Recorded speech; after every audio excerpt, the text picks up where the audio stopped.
හිත කොච්චර ලස්සන වුණක් කමන්නේ. හිත ලස්සන වෙලා වැඩි වෙලා මිනිසුන්ට ප්‍රශ්න හටගන්නේ. හිත ලස්සන නැති මිනිස්සු සමහරවිට වදන් හදනවානේ. මට වැරදුනා නම් වැරදුනේ හිත හොඳ වැඩිකම නිසාමයි. එහෙම හදනවා. කවදාවත් හිත හොඳ මිනිසෙකුට වරදින්නේ නැහැ. වැරදුනා නම් වරදින්නේ එක්ක මේ ජීවිතේ එක්ක අතීතේ. හිතේ සෞත්වයක් නිසාමයි.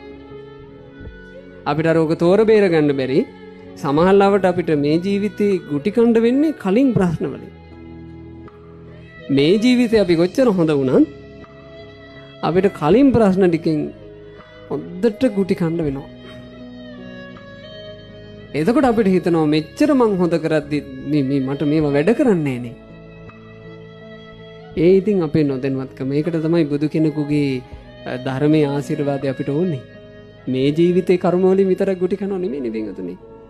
අපි පෙර සසරේ කරගත්ත කර්ම තොගේමුත් ගුටි කමින් ඉන්නේ.